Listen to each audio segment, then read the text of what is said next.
ಬಹದ್ದೂರ್ ಬಾಯ್ ಎಲ್ಲಿದ್ದೀರಾ ಬಾಯ್? ನಿಮ್ಗೊಂದೇ ಒಂದು ಥ್ಯಾಂಕ್ಸ್ ಹೇಳಬೇಕು. ನಮ್ಮ ಮನೆ ಉಳಿಸಿರೋ ಪುಣ್ಯಾತ್ಮ ನೀವು. ಬನ್ನಿ ಬಾಯ್, ಎಲ್ಲಿದ್ದೀರಾ ಬಾಯ್? ಸಾಬ್ ಸಲಾಂ ಸಾಬ್. ಬಹದ್ದೂರ್ ಬಾಯ್ ನಾನೇ ಸಾಬ್. ಆಹಾ, ಪುಣ್ಯಾತ್ಮ, ನಿಮ್ಗೆ ಎಷ್ಟು ಥ್ಯಾಂಕ್ಸ್ ಹೇಳಿದ್ರು ಸಾಲದು. ನಮ್ಮ ಮನೆ ಉಳಿಸಿರೋ ಪುಣ್ಯಾತ್ಮ ನೀವು. ಏನು ಸಾಬ್ ಪುಣ್ಯಾತ್ಮ ಅಂತ ದೊಡ್ಡ ದೊಡ್ಡ ಮಾತಾಡ್ತೀರಾ? ದೊಡ್ಡ ಮಾತಲ್ಲ ಭಾಯ್. ನೀವು ಉಳಿಸಿರೋದು ಬರೀ ನಮ್ಮ ಮನೆನಲ್ಲ, ನಮ್ಮ ಸಂಸಾರನ, ನಮ್ಮ ಸಂತೋಷನ, ನಮ್ಮ ನೆಮ್ಮದಿನ. ಯಾಕೆಂದರೆ ಈ ಮನೇಲಿರೋ ಒಂದು ಗುಂಡು ಪಿನ್ನಿಂದ ಹಿಡಿದು ಬೀರಲ್ಲಿರೋ ನನ್ನ ಹೆಂಡತಿ ಓಲೆವರೆಗೂ ಎಲ್ಲವನ್ನು ಹೊಟ್ಟೆ ಬಟ್ಟೆ ಕಟ್ಟಿ ಕಷ್ಟಪಟ್ಟು ಸಂಪಾದನೆ ಮಾಡಿರೋದು. ಕಷ್ಟಪಟ್ಟವ್ರ ಸಂಪಾದನೆ ಯಾವತ್ತಿಗೂ ನಾಶ ಆಗಲ್ಲ, ಯಾವತ್ತಿಗೂ ಕೈಬಿಟ್ಟು ಹೋಗಲ್ಲ ಅನ್ನೋ ಮಾತಿದೆ. ಅಕಸ್ಮಾತ್ ನಮ್ಮ ಮನೇಲಿ ಕಳ್ತನ ಆಗ್ಬಿಟ್ಟಿದ್ದಿದ್ರೆ ಆ ಮಾತು ಸುಳ್ಳಾಗ್ಬಿಟ್ಟಿರೋದು.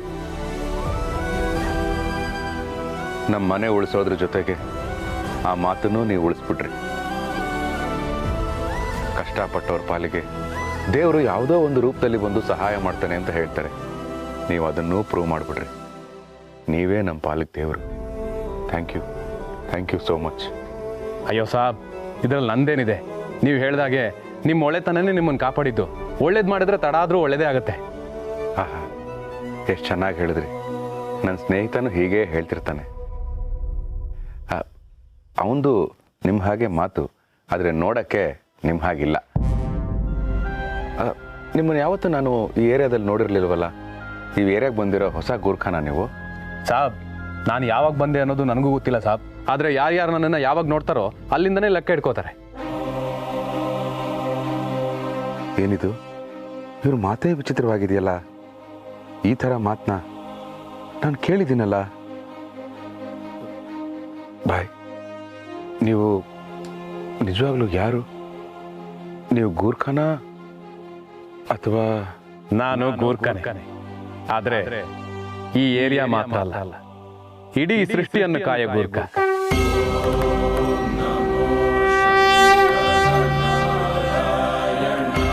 ಸೃಷ್ಟಿಯ ಜೀವರಾಶಿಗಳನ್ನು ಕಾಯ ಗೂರ್ಖ.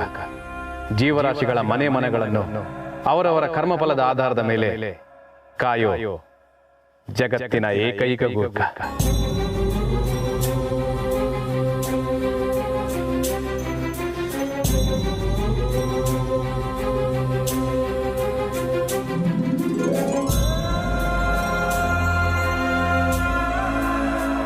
ಭಗವಂತ, ನೀನು ನಮ್ಮನೆಗೋಸ್ಕರ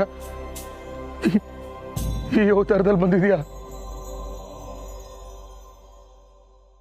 ನಾನು ನಿನಗೆ ಹೇಗೆ ಕೃತಜ್ಞತೆ ಹೇಳಬೇಕು ಗೊತ್ತಾಗ್ತಿಲ್ಲ. ಶಿವಪ್ರಸಾದ್, ನನ್ನ ಸ್ನೇಹಿತನ ಮನೆ ನನ್ನ ಮನೆ ಅಲ್ವಾ? ನೀನಿಲ್ಲದ ಸಮಯದಲ್ಲಿ ನಿನ್ ಮನೆನ ನಾನು ರಕ್ಷಣೆ ಮಾಡಬಾರ್ದ? ಭಗವಂತ, ಇಷ್ಟು ದಿನ ನನಗೆ ಯಾಕೆ ಸಿಕ್ಕಿರಲಿಲ್ಲ? ಶಿವಪ್ರಸಾದ್, ನಿರಾಯಾಸವಾಗಿ ಶ್ರಮ ಇಲ್ಲದೆ ಇದ್ದಕ್ಕಿದ್ದಂತೆ ಯಶಸ್ಸು ಐಶ್ವರ್ಯ ಬಂದವ್ರ ಜೊತೆಗೆ ನಾನು ಯಾವತ್ತೂ ಇರೋದಿಲ್ಲ. ನಾನು ಶ್ರಮಜೀವಿಗಳ ಪರ, ಶ್ರಮಿಕರ ಪರ, ದುಡಿಯುವವರ ಪರ, ಪ್ರಾಮಾಣಿಕರ ಪರ, ನ್ಯಾಯ ನೀತಿ ಧರ್ಮದ ಹಾದಿಯಲ್ಲಿರುವವರ ಪರ. ಅದು ಅಲ್ಲದೆ ನನಗೆ ನನ್ನ ಸ್ನೇಹಿತನ ಮನೆ ನೋಡ್ಕೊಳ್ಳೋ ಕೆಲಸ ಇತ್ತು.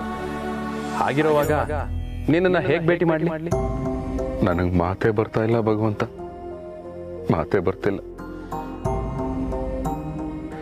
ನೀನು ನಮ್ಮಿಂದ ಏನನ್ನೂ ಅಪೇಕ್ಷೆ ಪಡಲ್ಲ. ಆದರೆ ನಾವೇ ಮನುಷ್ಯರು ಏನೇನೋ ಕಲ್ಪನೆ ಮಾಡಿಕೊಂಡು ನಮ್ಮ ಭಕ್ತಿ ಅನುಸಾರ, ನಂಬಿಕೆ ಅನುಸಾರ ನಿನಗೆ ಏನೇನೋ ಮಾಡ್ತಿರ್ತೀವಿ. ಆದರೆ ನೀನು ಬಯಸೋದು ನಿಷ್ಕಲ್ಮಶವಾದ ಮನಸ್ಸು, ಸತ್ಯ, ನ್ಯಾಯ, ನೀತಿ, ಧರ್ಮ, ಒಳ್ಳೆತನ, ಇಷ್ಟೇ. ಇವೆಲ್ಲವೂ ನಮ್ಮ ಜೊತೆ ಇದ್ರೆ ನೀನು ನಮ್ಮ ಜೊತೆ ಇದ್ದು ಕಾಪಾಡ್ತೀಯ ಅನ್ನೋದನ್ನ ಮತ್ತೆ ನಿರೂಪಿಸ್ಬಿಟ್ಟೆ ಭಗವಂತ, ಮತ್ತೆ ನಿರೂಪಿಸ್ಬಿಟ್ಟೆ. ನಾನು ಬಯಸೋದು ಅದನ್ನೇ ಶಿವಪ್ರಸಾದ್. ನಿಮ್ಮ ಒಳ್ಳೆತನ ನೀವಿರದ ಸಂದರ್ಭದಲ್ಲಿ ನಿಮ್ಮವರನ್ನ, ನಿಮ್ಮ ಮನೆಗಳನ್ನ ಕಾಯುವಷ್ಟು ಪ್ರಬಲವಾಗಿರುತ್ತೆ. ಜ್ಞಾನ ನಿಮ್ಮನ್ನ ಉತ್ತುಂಗಕ್ಕೆ ಕೊಂಡೊಯ್ಯುವಂತಿರಬೇಕು. ದಾನ ಸಮಾಜಕ್ಕೆ ಮಾದರಿಯಾಗುವಂತಿರಬೇಕು.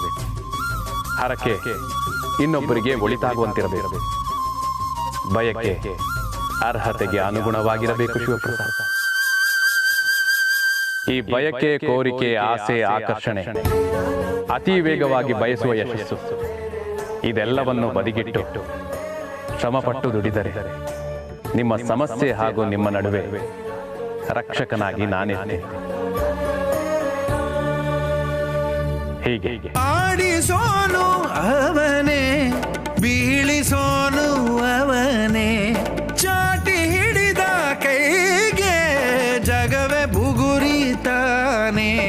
ಭೂಮಿಗೆ ಬಂದ ಭಗವಂತ, ಭೂಮಿಗೆ ಬಂದ ಭಗವಂತ.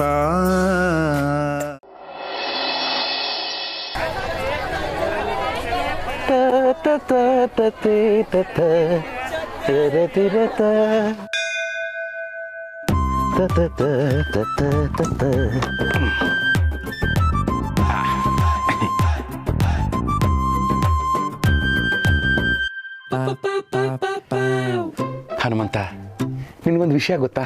ನನಗೂ ನಿನಗೂ ಅಂತ ವ್ಯತ್ಯಾಸ ಏನೂ ಇಲ್ಲ. ನಿನ್ನ ಬಾಲ ನನ್ನ ಸಾಲ ಬೆಳಿತಾನೇ ಇರುತ್ತೆ, ತುದಿನೇ ಸಿಗಲ್ಲ. ಹೇಗೆ ನೀನು ನಿನ್ನ ಬಾಡಿನ ದೊಡ್ಡದು ಚಿಕ್ಕದು ಮಾಡ್ಕೋತೀವೋ ಹಾಗೆ ನನ್ನ ಸಾಲನ ಚಿಕ್ಕದಾಗಿ ಯಾಕೆ ಮಾಡಬಾರ್ದು? Why don't you try? ಇಷ್ಟೇ ನಾನು ನಿನ್ನನ್ನು ಕೇಳ್ಕೊಳ್ಳೋದು. ಜೈ Bajrangi. Excuse me. Yes sir, ಈ ಬ್ಯಾಗ್ನ ಒಂದು 5 ನಿಮಿಷ ನಿಮ್ಮ ಹತ್ರ ಇಟ್ಕೊತೀರಾ? ಸ್ವಲ್ಪ ಕೆಲಸ ಇದೆ, ಹಿಂಗೆ ಹೋಗಿ ಬಂದ್ಬಿಡ್ತೀನಿ. ಆಹಾ, ಈ ಬೆಂಗಳೂರು ಮಹಾನಗರಿಯಲ್ಲಿ ಯಾರನ್ನು ನಂಬದೇ ಇರುವಂತಹ ಕಾಲದಲ್ಲಿ ಬ್ಯಾಗ್ ನೋಡ್ಕೊಳ್ಳಿ ಅಂತ ನನಗೆ ಹೇಳ್ತಾ ಇದ್ದೀರಲ್ಲ. ಆಹಾ, ನೀವು ರಿಯಲಿ ಗ್ರೇಟ್ ಸರ್. ಮೋಸ್ಟ್ಲಿ ನಿಮಗೆ ನನ್ನಲ್ಲಿರೋ ಒಳ್ಳೆ ಮನುಷ್ಯ ಕಾಣಿಸಿದಾನೆ ಅಂತ ಅನ್ಸುತ್ತೆ. I appreciate it. Thank you very much sir. ನೀವು ಸಾವಕಾಶವಾಗಿ ಹೋಗಿ ಬನ್ನಿ, ನಾನು ನಿಮ್ಮ ಬ್ಯಾಗ್ನ ನೋಡ್ಕೊಳ್ತೀನಿ. ನೋಡಿದ್ಯಾ ಭಗವಂತ, ಯಾರ್ಯಾರಿಗೂ ನನ್ನಲ್ಲಿರೋ ಒಳ್ಳೆ ಮನುಷ್ಯ ಕಾಣಿಸ್ತಾ ಇದ್ದಾನೆ, ಆದರೆ ನಿನಗೆ ಮಾತ್ರ ಕಾಣಿಸ್ತಾ ಇಲ್ವಲ್ಲ? ವೈ? ಯಾಕೆ? ಎಂದಕೋ? Excuse me. No, you are not excused. Why? ದೊಡ್ಡವ್ರು ಮಾತಾಡ್ತಾ ಇರ್ಬೇಕಾದ್ರೆ ಮಧ್ಯೆ ಡಿಸ್ಟರ್ಬ್ ಮಾಡ್ತೀರಾ? ಹೌದಾ? ಓಕೆ, ಈ ಬ್ಯಾಗ್ ಯಾರ್ದು?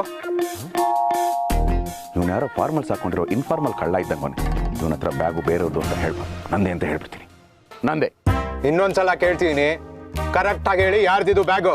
ಹಲೋ, ವೃತ್ತ ಬರ್ದಾಗಿದೆ, ಕೈಯಲ್ಲಿ ಬ್ಯಾಗ್ ಇಟ್ಕೊಂಡಾಗಿದೆ. ಈ ಬ್ಯಾಗಲ್ಲಿ ಇರೋದೆಲ್ಲ ನಂದೇ ನಂದೇ ನಂದೇ. ನನ್ ಮಗನೇ,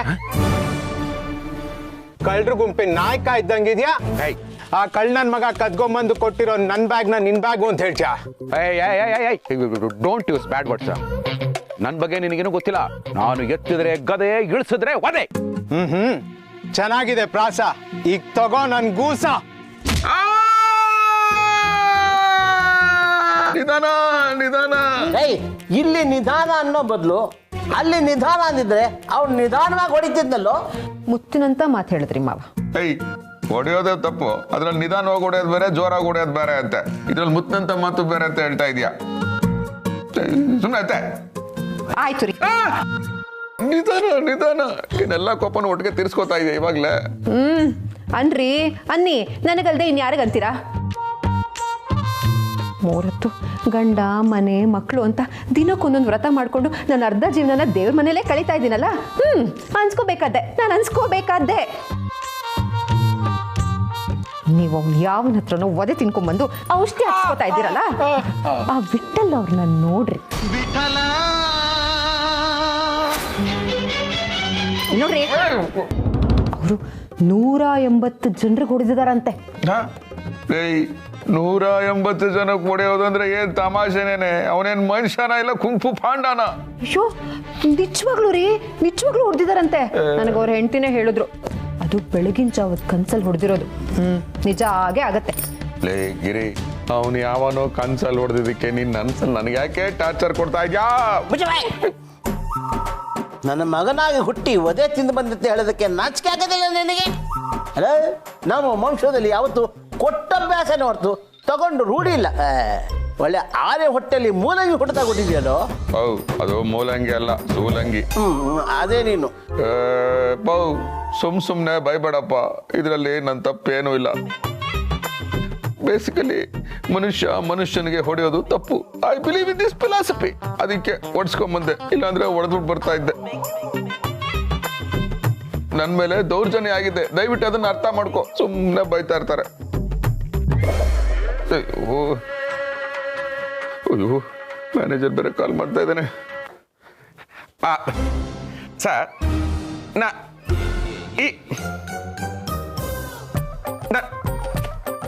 ಓಕೆ ಸರ್.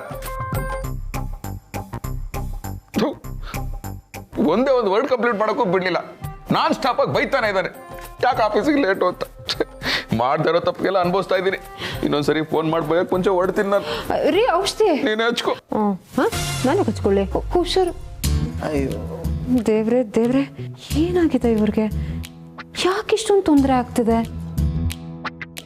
ಮುಂಚೆನೂ ಸಮಸ್ಯೆಗಳು ಬರ್ತಿತ್ತು, ಆದರೆ ಅದಕ್ಕೊಂದು ಲಿಮಿಟ್ ಇರ್ತಾ ಇತ್ತು. ಆದರೆ ಈಗ ಲಿಮಿಟ್ ಮೀರಿ ಸಮಸ್ಯೆ ಆಗ್ತಿದೆಯಲ್ಲ. ದೇವ್ರೆ ಏನಾಗಿರ್ಬೋದು? ಮಾವ ಏನಾಗಿರ್ಬೋದು? ನಾನು ಕೇಳಿದ್ರೆ ನಾನೇನಮ್ಮ ಹೇಳಿ? ನಾನೇನು ಜ್ಯೋತಿಷಿನೇ? ಕರೆಕ್ಟ್, ಜ್ಯೋತಿಷ್ಯ ಹತ್ರನೇ ಕೇಳ್ತೀನಿ. ಏನ್ ಗಿರ್ಜಮ್ಮ ಅರ್ಜೆಂಟಾಗಿ ಬನ್ನಿ ಅಂತ ಕರೆಸ್ಕೊಂಡಲ್ಲ, ಏನ್ ವಿಷಯ? ಅರ್ಚಕ್ರೆ ಏನು ಅಂತ ಹೇಳಿ. ನನ್ನ ಗಂಡ ಮಾಡದೇ ಇರೋ ತಪ್ಪಿಗೆ ಶಿಕ್ಷೆ ಅನುಭವಿಸ್ತಾ ಇದ್ದಾರೆ. ಯಾರೋ ಮಾಡಿದ ತಪ್ಪು ಇವ್ರ ತಲೆ ಮೇಲೆ ಬರ್ತಿದೆ. ಕಾರಣ ಇಲ್ಲದೆ ಬಯಸ್ಕೋತಿದ್ದಾರೆ. ಪಾಪ ಇವ್ರು ನಿಜ ಹೇಳಿದ್ರು ಯಾರು ನಂಬ್ತಾ ಇಲ್ಲ. ಅದಕ್ಕೆ ಏನು ಮಾಡಬೇಕು ಅಂತಾನೆ ಗೊತ್ತಾಗ್ಲಿಲ್ಲ. ಅದಕ್ಕೆ ಅವ್ರ ಜಾತಕ ತೋರ್ಸೋಣ ಅಂತ ನಿಮ್ಮನ್ನು ಕರೆದೆ. ಸರಿ, ಜಾತಕ ಕೊಡಮ್ಮ.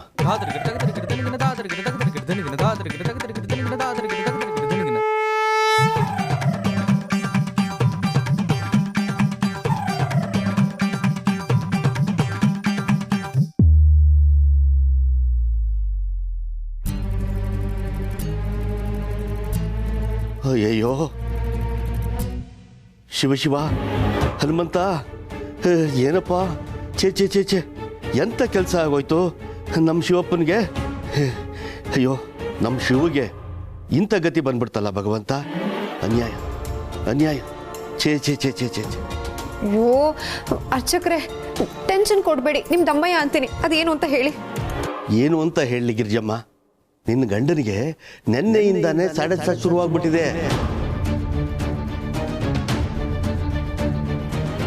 ಇನ್ನು 7.5 ವರ್ಷ ನಿನ್ನ ಗಂಡನಿಗೆ ಶನಿ ದೃಷ್ಟಿ ಇರುತ್ತೆ. ತುಂಬಾ ಘನಘೋರವಾದ ದೃಷ್ಟಿ ನಮ್ಮ ಅದು. ಯಾವಾಗಲೂ ಮನಿ ಅಂತ ಓಡಾಡ್ತಿದ್ದ ನಿನ್ನ ಗಂಡನಿಗೆ ಶನಿ ಕಾಟ ಶುರುವಾಗಿದೆ. ದೇವ್ರೆ ನನ್ನ ಗಂಡ ಏನು ಅನ್ಯಾಯ ಮಾಡಿದ್ರು ಅಂತ ಅವ್ರಿಗೆ ಇಂಥ ಗತಿ ಕೊಟ್ಬಿಟ್ಯಪ್ಪ. ನನ್ನ ಪೂಜೆನಲ್ಲಿ ನಾನು ನಿನಗೇನಾದ್ರೂ ಕಡಿಮೆ ಮಾಡಿದ್ನಾ? ನನ್ನ ಭಕ್ತಿನಲ್ಲಿ ನಿನಗೇನಾದ್ರೂ ಕೊರತೆ ಕಾಣಿಸಿತ್ತಾ? ಅಯ್ಯೋ ಪಾಪ, ನನ್ನ ಗಂಡ ಏನು ಅರಿದೇ ಇರೋ ಮುಗ್ಧ ಹಸು. ಅಂಥವ್ರಿಗೆ ಶನಿ ಕಾಟನಾ? ಶೋ ಅರ್ಚಕ್ರೆ, ಅವ್ರನ್ನ ಶನಿ ಕಾಟದಿಂದ ಮುಕ್ತಿ ಮಾಡಬೇಕು ಅಂದರೆ ಏನು ಮಾಡಬೇಕು ಅಂತ ಹೇಳಿ. ನೀವು ಏನು ಹೇಳಿದ್ರು ನಾನು ಮಾಡ್ತೀನಿ. ಇನ್ನು ಮೇಲೆ ನಿನ್ನ ಗಂಡ 7.5 ವರ್ಷ ಆಗೋವರೆಗೂ ನೀಲಿ ಬಟ್ಟೆ ಕಪ್ಪು ಬಟ್ಟೆ ಹಾಕ್ಕೋಬಾರ್ದು. ಪ್ರತಿ ಶನಿವಾರ ಶನಿ ಮಹಾತ್ಮನ ದೇವಸ್ಥಾನಕ್ಕೆ ಹೋಗಿ ಕಪ್ಪು ಬಟ್ಟೆ ದಾನ ಕೊಟ್ಟು ಕರಿ ಎಳ್ಳಿನ ದೀಪ ಹಚ್ಚಬೇಕು. ಹಾಗೆ ಹನುಮನ್ ಗುಡಿಗೆ ಹೋಗಿ ಎಕ್ಕದೆಲೆ ಹಾರ ವಿಳೆದೆಲೆ ಹಾರನ ಹನುಮನಿಗೆ ಕೊಡಬೇಕು. ಅಷ್ಟೇ ಅಲ್ಲಮ್ಮ, ಪ್ರತಿ ಶನಿವಾರ ಶನೇಶ್ವರ ಮತ್ತು ಹನುಮನ್ ಫೋಟೋನ ವಾಟ್ಸಪ್ಪಲ್ಲಿ 25 ಜನಕ್ಕೆ ಫಾರ್ವರ್ಡ್ ಮಾಡಬೇಕು. ಯಾವುದೇ ಕಾರಣಕ್ಕೂ ಹೆಣ್ಣು ಮಕ್ಕಳ ಸುದ್ದಿಗೆ ಹೋಗಬಾರ್ದು. ತಂದಲ್ಲದೆ ಇರೋ ವಿಷಯಕ್ಕೆ ತಲೆ ಹಾಕಲೇಬಾರ್ದು. ಗಾಡಿ ಓಡಿಸ್ಲೇಬಾರ್ದು. ನೀನು ಕೂಡ ನಿನ್ನ ಗಂಡನ ಜೊತೆ ಸೇರಿ ವ್ರತ ಆಚರಣೆ ಮಾಡಿ ಶನಿಮಾತ್ಮನ ಕೋಪ ಕಡಿಮೆ ಮಾಡಿಸಿ ಅವನ ಅನುಗ್ರಹಕ್ಕೆ ಪಾತ್ರರಾಗ್ಬೋದು. ಸರಿ, ಗಂಡಂಗೋಸ್ಕರ ಪ್ರಾಣನೇ ಕೊಡೋ ಹೆಂಡ್ತಿ ನಾನು. ನೀವೇನು ಹೇಳ್ತಿರೋ ಎಲ್ಲ ಮಾಡ್ತೀನಿ. ಒಟ್ನಲ್ಲಿ ಅವ್ರು ಚೆನ್ನಾಗಿದ್ರೆ ಅಷ್ಟೇ ಸಾಕು. ನೀನೇನು ಚಿಂತೆ ಮಾಡಬೇಡಮ್ಮ, ಎಲ್ಲ ಒಳ್ಳೇದಾಗುತ್ತೆ.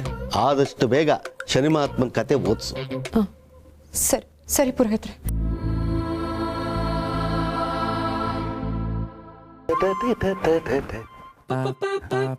ಯಾರೋ ಹ್ಯಾಂಡ್ಸಮ್ ಆಗಿರೋ ಹುಡುಗ ಪಾಸ್ ಆದಂಗೆ ಆಯ್ತಲ್ವಾ? ಯಾರದು? ಹೋ, ಯಾರು ಸರ್ ನೀವು? ಸಿಕ್ಕಾಪಟ್ಟೆ ಹ್ಯಾಂಡ್ಸಮ್ ಆಗಿದ್ದೀರಾ, ಚೆನ್ನಾಗಿ ಕಾಣಿಸ್ತಾ ಇದ್ದೀರಾ. ಹೀಗೆ ಮೇಂಟೈನ್ ಮಾಡಿ. What's the secret of your beauty? Oh, ನೀವು ಹಾಕಿರೋ ಬ್ಲ್ಯಾಕ್ ಶರ್ಟೇ ನಿಮ್ಮ ಸೀಕ್ರೆಟ್ ಅಂತ ಕಾಣಿಸುತ್ತೆ. Very nice, very nice. ಆದ್ರೂ ಈ ಫೇಸ್ನ ಎಲ್ಲೋ ನೋಡ್ದಂಗಿದೆಯಲ್ಲ, ಯಾರಿದು? ಹೇ, ಇದು ನಾನೇ, ಶಿವಪ್ರಸಾದ್, ವರ್ಕಿಂಗ್ ಇನ್ ರಾಜಾ ಚಡ್ಡಿ ಮತ್ತು ಬನಿಯನ್ಗಳು. ಇದನ್ನ ನೀವು ಹೊರಗೂ ಹಾಕಬಹುದು. ಏನ್ ಶಿವ, ಇವತ್ತು ಇಷ್ಟೊಂದು ಚೆನ್ನಾಗಿ ಕಾಣಿಸ್ತಾ ಇದೆಯಾ? ನೀನು ಹೊರಗಡೆ ಹೋದ್ರೆ ಪಾಪ ಅದೆಷ್ಟು ಹುಡುಗಿಯರು ನಿನ್ ಮೇಲೆ ಕಣ್ಣಾಗ್ತಾರೋ ಏನೋ. ಯಾವುದಕ್ಕೂ ನಿನಗೆ ನೀನೇ ದೃಷ್ಟಿ ತಗೊಳಪ್ಪ.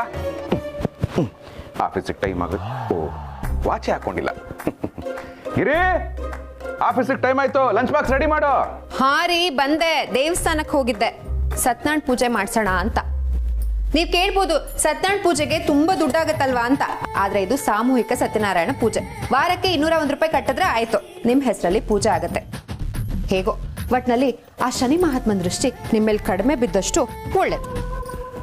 ರೇ, ಏನೇ ಮಾಡ್ತಾ ಇದ್ದೀರಾ? ಗಿರಿ, ನಿನ್ನ ಮದುವೆ ಆಗಿದ್ದೀನಿ, ಮುದ್ದಾದ 2 ಮಕ್ಕಳನ್ನ ಕೊಟ್ಟಿದ್ದೀನಿ, ಈ ಮನೆನ ಸ್ವಂತ ಮಾಡ್ಕೊಟ್ಟಿದ್ದೀನಿ, ತಿಂಗಳು ಬರೋ ಸಂಬಳನ ಕೈಗೆ ತಂದ್ಕೊಡ್ತೀನಿ. ಅಂತದ್ರಲ್ಲಿ ಏನ್ರಿ ಮಾಡ್ತಾ ಇದ್ದೀರಾ ಅಂತ ಕೇಳ್ತಾ ಇದೆಯಲ್ಲ, ಅದು ಆಫ್ಟರ್ ಆಲ್ ಒಂದು ಬಾಳೆಹಣ್ಣಿಗೆ. ಬಾಳೆಹಣ್ಣು ಬಾಯಿಗೆ ಹೋಗೋ ಬಾನ ದಾರಿಯಲ್ಲೇ ತಡೆದ್ಬಿಟ್ಟಲ್ಲಾಗಿರಿ. ಇದು ನ್ಯಾಯನ, ನೀತಿನ, ಧರ್ಮನ? ಒಂದಲ್ಲ ಡಜನ್ ಗಟ್ಲೆ ಬಾಳೆಹಣ್ಣು ತಿನ್ನಿ, ಯಾರು ಬೇಡ ಅಂದವರು. ವಿಷಯ ಅದಲ್ಲ ರೀ. ಮತ್ತೆ ನೀವ್ ಹಾಕೊಂಡಿರೋ ಶರ್ಟ್ದು. ಓಹೋ, ನಿನಗೂ ಗೊತ್ತಾಗೋಯ್ತಾ? ಆಮೇಲೆ ಲುಕಿಂಗ್ ಹ್ಯಾಂಡ್ಸಮ್. ದೃಷ್ಟಿ ತೆಗಿಬೇಕು ಅಂತ ಅನಿಸ್ತಾ ಇದೆಯಾ? ಅಯ್ಯೋ ರೀ, ಅದಲ್ಲ. ಮೊದಲ ಶರ್ಟ್ ಬಿಚ್ಚಿ. ಏಯ್, ನಾಟ್ ಕಳ್ಳಿ, ಇದ ನಿನ್ ಪ್ಲಾನು? ಏನ್ ಪ್ಲಾನು? 2 ಮಕ್ಕಳು ತಾಯಿ ಆದ್ರು ಏನೇ ನೀನು? ಕಳ್ಳಿ, ನಾಚಿಕೆ ಆಗುತ್ತೆ ನಂಗೆ. ಯಾಕ್ರಿ ಈಗ ನುಲಿತಿದ್ದೀರಾ? ಇದು ನುಲಿಯೋದಲ್ಲ, ನಲಿಯೋದು. ನೀನ್ ಮಾಡೋ ತುಂಟಾಟಕ್ಕೆ ಇಷ್ಟೇ ನನ್ನ ಕೈಲಿ ಮಾಡಕ್ಕಾಗೋದು. ಈಗೇನು ಶರ್ಟ್ ಬಿಚ್ತಿರೋ ಇಲ್ವೋ? ಏಯ್ Giri, I can understand your feelings. ಆದ್ರೆ ಈಗ ಆಫೀಸ್ಗೆ ಟೈಮ್ ಆಯ್ತು, ಸಂಜೆ ಬೇಗ ಬಂದ್ಬಿಡ್ತೀನಿ, ಮಕ್ಕಳನ್ನು ಬೇಗ ಮಲಗಿಸ್ಬಿಡು. ಆಮೇಲೆ ಅಯ್ಯೋ ನಿಮ್ಮ, ನಾನು ಆ ತರ ಹೇಳಿಲ್ಲ ರೀ. ಮತ್ತೆ ನೀವ್ ಹಾಕಿರೋ ಶರ್ಟ್ ಬಣ್ಣ ಕಪ್ಪು. So what? ಪುರೋಹಿತರು ಹೇಳಿದ್ದಾರೆ, ಇನ್ನು 7.5 ವರ್ಷ ನೀವು ಕಪ್ಪು ಅಥವಾ ನೀಲಿ ಬಣ್ಣದ ಬಟ್ಟೆಗಳನ್ನ ಹಾಕಬಾರ್ದು ಅಂತ. ನಾನು ಮೊದಲೇ ಹೇಳಿದೆ ತಾನೆ ನಿಮ್ಗೆ. ಅಯ್ಯ, ನಿಂದೊಳ್ಳೆ ಕತೆ. ನೀನು ಹೇಳೋದನ್ನೆಲ್ಲ ಫಾಲೋ ಮಾಡೋಕ್ಕಾಗತ್ತಾಗಿರಿ. ಭಗವಂತನೇ ಹೇಳಿದಾನೆ, ಒಳ್ಳೇದು ಕೆಟ್ಟದ್ದು ಎಲ್ಲ ಬಣ್ಣಗಳಲ್ಲಿಲ್ಲ, ನಾವು ನೋಡೋ ದೃಷ್ಟಿಯಲ್ಲಿದೆ ಅಂತ. ಅಯ್ಯೋ ಬೇಡ ರೀ, ಆ ಶನಿ ಮಹಾತ್ಮನ ಅಷ್ಟು ಈಸಿಯಾಗಿ ತಗೋಬೇಡಿ. ಆ ದೇವರು ಒಂದು ಸಲ ನಿಮ್ಮ ಮೇಲೆ ಉಗ್ರ ದೃಷ್ಟಿ ಹಾಕಿದ್ರೆ ಅಷ್ಟೇ, ಮುಗೀತು ನಿಮ್ ಕತೆ. ಓ, ವಾಟ್ ನಾನ್ ಸೆನ್ಸ್ ಗಿರಿ. ಅಲ್ಲ, ದೇವ್ರನ್ನ ಯಾಕೆ ವಿಲನ್ ಮಾಡ್ತಾರೆ ಈ ಜನ ಅಂತ ನಂಗೆ ಅರ್ಥನೇ ಆಗಲ್ಲ. ಅದು ತಪ್ಪು ಗಿರಿ. ದೇವನೊಬ್ಬ, ನಾಮ ಹಲವು ಅಷ್ಟೇ. ನೋಡ್ಗಿರಿ, ನಾನು ನಂಬಿರೋ ಭಗವಂತ ನನ್ನ ಜೊತೆ ಇದ್ದಾನೆ, ನನಗಷ್ಟು ಸಾಕು. ನಿನ್ನ ನಂಬಿಕೆನ ನಾನು ಗೌರವಿಸ್ತೀನಿ, ಹಾಗಂತ ನೀನು ಹೇಳಿದೆಲ್ಲ ನಾನು ಮಾಡೋಕ್ಕಾಗೋದಿಲ್ಲ. ಈಗ ನೀನು ಹ್ಞೂ ಅಂದರೆ ಪ್ರಸಾದ ತಿಂತೀನಿ, ಇಲ್ಲ ಅಂದರೆ ಹಾಗೆ ಹೋಗ್ತೀನಿ. ಅಯ್ಯೋ ರೀ, ಹೋಗ್ತೀನಿ ಅನ್ಬೇಡ್ರಿ, ಬಿಡ್ತು ಅನ್ರಿ. ಅಪ್ಪ ಶನಿ ಮಹಾತ್ಮ, ದಯವಿಟ್ಟು ನನ್ನ ಗಂಡನ ಮೇಲೆ ಕೋಪ ಮಾಡ್ಕೋಬೇಡ. ಅವ್ರ ಪರವಾಗಿ ನಾನು ಕ್ಷಮೆ ಕೇಳ್ತೀನಿ. ಸಾರಿ. ಒಂದು ನಿಮಿಷ ರೀ.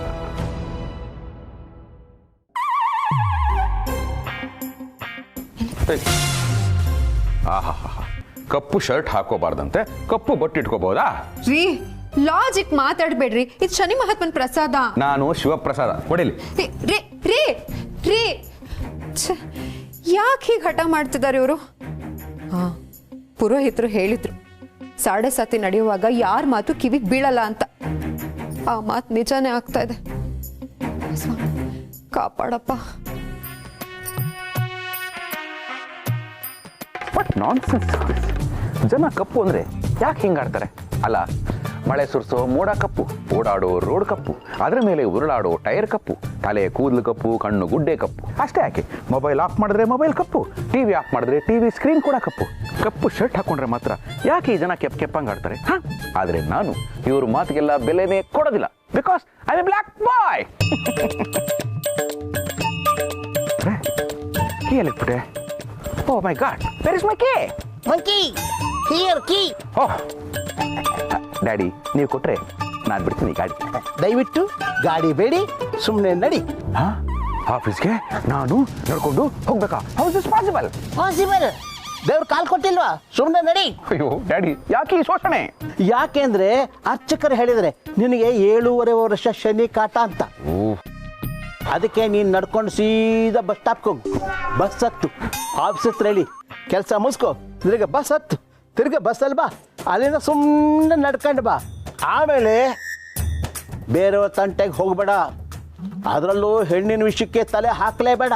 ಯಾಕೆಂದ್ರೆ ದಾಂಪತ್ಯದಲ್ಲಿ ವಿರಸ ಅಂತ ಹೇಳ್ಬಿಟ್ಟಿದ್ದಾರೆ.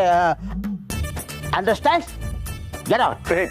ಅಪ್ಪಾಜಿ ಪಿತಾಜಿ ಓ ಯಾಕೆ ಇವರೆಲ್ಲ ಸೇರ್ಕೊಂಡು ನನಗೆ ಈ ತರ ಹಾವಳಿ ಕೊಡ್ತಾವ್ರೆ ಭಗವಂತ